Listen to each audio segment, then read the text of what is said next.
बस बस 50 सही है, 50 से अबव ना हो। हाँ अच्छा, क्या दुबई में? हाँ कितने बच्चे हैं? हाँ अच्छा ठीक है, मैं आपसे फिर बात करूंगी। अल्लाह हाफिज। लुबना आपी, तुमने तो कहा था कि माँ बन के सारी जिंदगी अपने सीने से लगा के रखोगी, फिर तब्दीली क्यों आ गई? वली रईस, मैं कभी माँ थी ही नहीं, बताया तो है। मौलवी कयामत कह के गए शादी कर ले, हालांकि तुम्हारे दूल्हा भाई के मरने के बाद मैंने कभी किसी मर्द की तरफ आंख उठाकर भी नहीं देखा। यानी कि आप देखोगी, यही कहना चाह रही हो ना? देखो मौलवी साहब ने सख्ती से कहा है कि शादी बहुत जरूरी है, वरना इस घर पे जिनों का कब्जा हो जाएगा।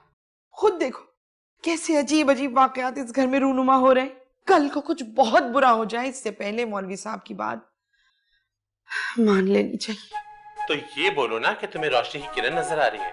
नहीं, अभी कोई फैसला नहीं किया मैंने, बस गौर कर रही हूँ अभी। वली रईस, अगर मैंने शादी कर भी ली ना तो तुमसे अलग थोड़ी रहूंगी, हमेशा तुम्हें अपने साथ रखूंगी।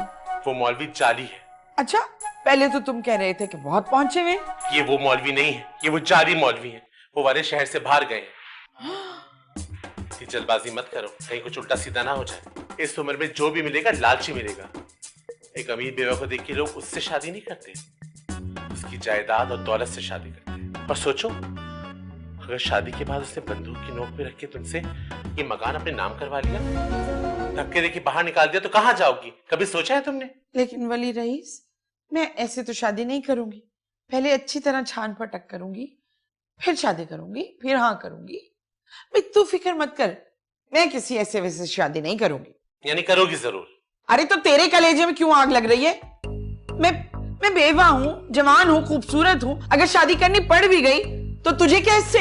मैंने कोई ठेका ले रखा है तेरा? मुझे किसी चीज से मत रोकना, मेरी जिंदगी मेरी मर्जी। लुबना आपी, कि मेरी जिंदगी मेरी मर्जी की रट मत लगाया करो। याद है ना, कुछ अरसा पहले औरतों ने कितनी बेहुदा बातें देख के रैली निकाली थी? क्या हुआ था? अल्लाह का अजाब आया था उनके ऊपर। जब तक तो जैसे लोग हैं ना इस दुनिया में, ये मुल्क तरक्की नहीं कर सकता। और तुझे क्यों आग लग रही है मेरी शादी से इतनी है?